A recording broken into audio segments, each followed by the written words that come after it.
She said I was an embarrassment until she lost everything. I was the nice guy she stepped on. She wanted a real man with a boat. Her real man was a wanted fraud.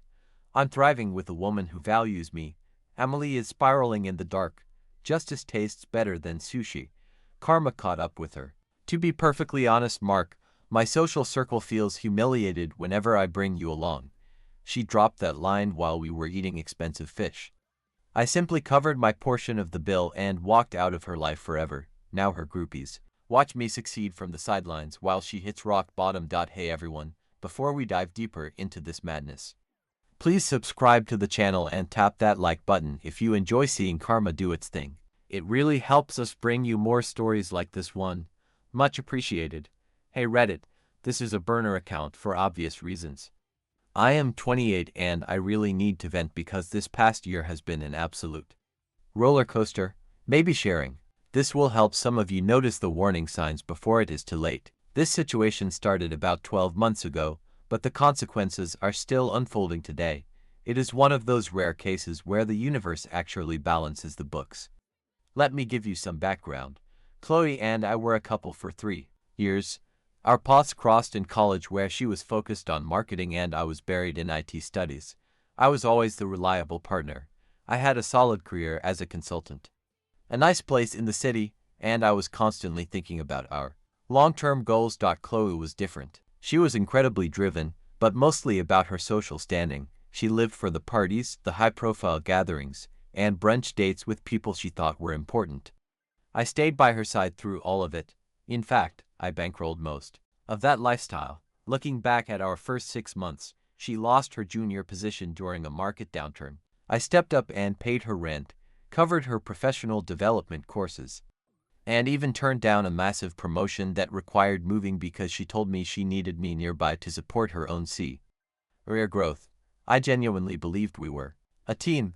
I would spend 12 hours a day fixing broken code and come home exhausted, while she would be out at some networking event, returning home full of energy because of the connections she supposedly made. I never uttered a word of complaint. Being the nice guy was my identity. I was the dependable, caring partner who always remembered every anniversary with her favorite food and a relaxing evening at home. But as time went on, the vibe changed. She started making these passive-aggressive remarks. Why don't you wear more expensive clothes? The guys my friends date always look so polished. Or she would say that sitting behind a computer all day was not impressive and that I should network more. I dismissed it as her being stressed out. We had our flaws, but I was loyal. I never cheated or even looked at anyone else. I was actually planning to propose once she got her career on track. In hindsight, the red flags were everywhere. Her phone was permanently attached to her hand. She had constant late-night work sessions and a sudden obsession with corporate mixers. I gave her my full trust, which was a massive error. Everything fell apart on a Friday night. She insisted we go to this overpriced, trendy sushi place downtown. It was all about the dim lighting and the atmosphere. I am a simple burger and fries guy, but she cared about the aesthetic. She told me it was important for us to be seen in places like that. Throughout dinner, she was incredibly restless, checking her watch and barely eating. I tried to make conversation about her week, but she was totally checked out. Finally, once the food arrived, she put her chopsticks down and gave me this look of pure pity. That is when the hammer dropped. Can I be totally blunt, Mark? She asked in a tone so casual you would think we were talking about the weather. This has been on my mind and we need to address it. I stopped eating, soy sauce literally dripping from my roll. I asked her what was wrong. She leaned across the table, looking around to make sure nobody was listening. My friends are genuinely embarrassed for me when I show up with you. You just aren't impressive, Mark. Rachel's partner is a high-end surgeon who travels the world. Monica's boyfriend owns a boat and takes her to the lake every weekend. What do you actually offer besides being a nice guy? My heart sank, but I kept my composure. The food suddenly tasted like dust. I asked her to explain what she meant by embarrassed. She sighed as if she were explaining something to a toddler. Don't make this more difficult than it needs to be, she said. You are a sweet person, but in my world, it is about prestige and ambition. You stay home and write code while I am out there building a real legacy. When my friends ask about you, I have nothing cool to say. I just tell them you are Nice, and it is honestly degrading. I put my chopsticks down very slowly. The word degrading just kept spinning in my head. I remembered her birthday party at that rooftop lounge a month prior. I had worn my best outfit and bought her a beautiful custom necklace. Her friends and their high-status boyfriends barely even looked at me. Chloe had even pulled me aside back then to tell me to try harder to fit in. Now it all made sense. This was entirely about how I made her look to her shallow friends.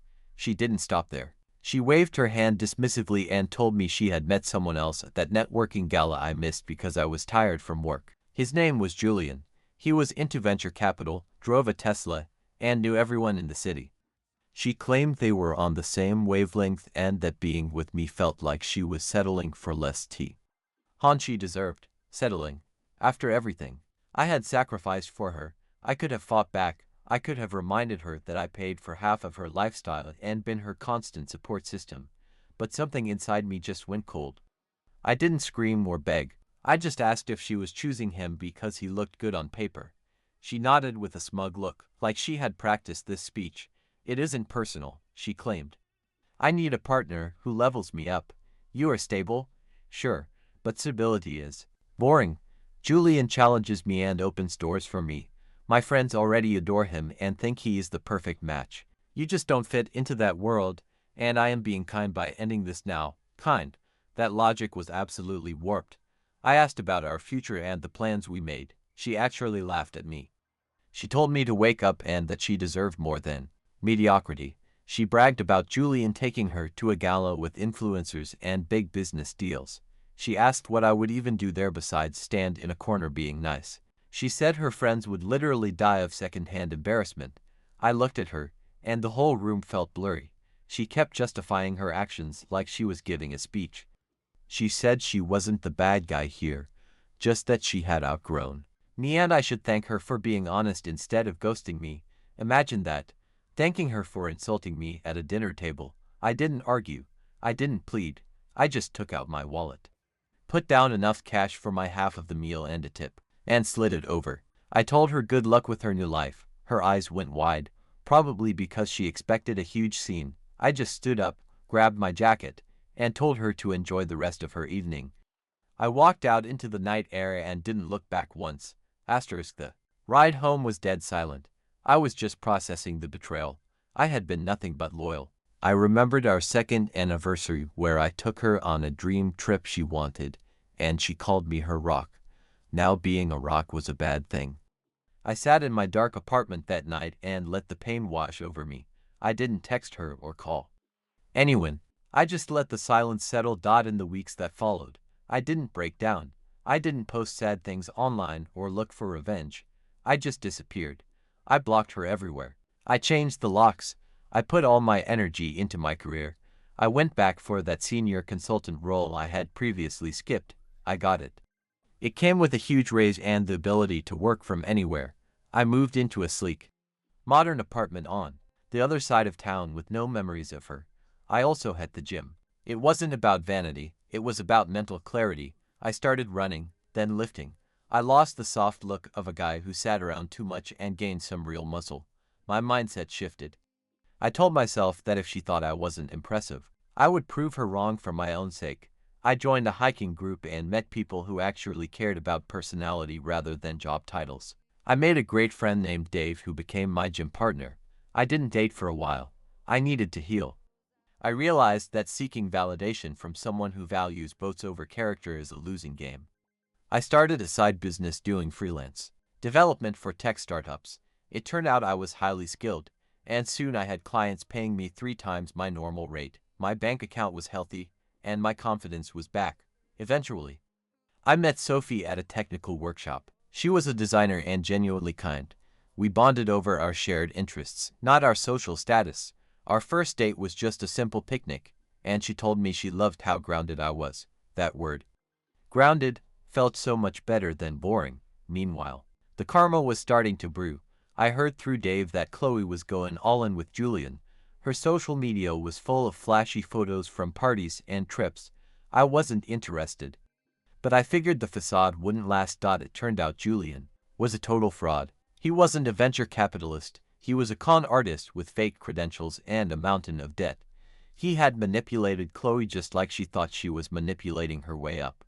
She had even quit her stable job to work for a company he claimed to own, which didn't actually exist. Her friends Rachel and Monica loved the vibe at first, but the cracks appeared quickly. Julian started taking money from Chloe, first small amounts, then huge sums on her credit cards for his business trips. When the truth finally came out, it was explosive. One of her friends looked into his past and found a trail of women he had scammed. He had no money, the Tesla was a rental he couldn't afford, and he vanished the moment he was confronted. He left Chloe with a pile of bills and blocked her on everything. Chloe's life imploded.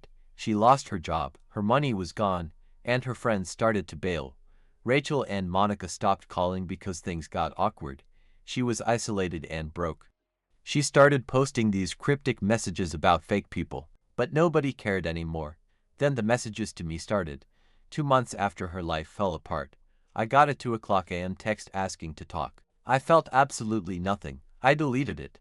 Then came the apologies, calling Julian a mistake and saying she missed my stability, the same stability she mocked. The calls increased. She left voicemails crying, saying her friends pushed her to leave me and that she took me for granted. She wanted to grab coffee and fix things. I blocked her number. Then she sent her toxic friends after me. Rachel texted me saying Chloe was hurting and I should be the bigger person. I told her I wasn't interested. Monica called me petty and said I owed Chloe closure after 3 years. I told her I didn't owe an apology to someone who called me an embarrassment. Chloe even showed up at my favorite breakfast spot. I was there with Sophie, laughing and having a great time. Chloe looked a mess. She begged for 5 minutes of my time. Sophie stayed calm and supported me. Chloe sat down without being asked and started crying about how Tyler used her and how she realized I was the real deal all along. She actually asked me to take her back. I asked her why I would ever do that. She tried to blame the pressure from her friends, saying they told her I would hold her back. I told her that was her problem to deal with. She got angry then, showing her true self again, calling me cold and pathetic for ignoring her. I just walked away. The final straw was at Dave's birthday party last month. It was a nice rooftop event. I showed up with Sophie, looking better than I ever have. People were coming up to me, complimenting my success and my new look. Even Rachel and Monica were trying to be my friend again, liking my posts and being fake. Nice. Chloe was there, sitting alone with a drink. She approached me, looking devastated. She tried to apologize again for the sushi night. She said Julian destroyed her but made her realize what she lost. I looked at her with total indifference. I asked her if we had worked together once, pretending I barely recognized her. Her face fell. I told her that she was right back then. I didn't fit into her circle, but now my life is elevated, and I have real people around me who value substance. She became irrelevant to me the moment she put a price tag on my worth.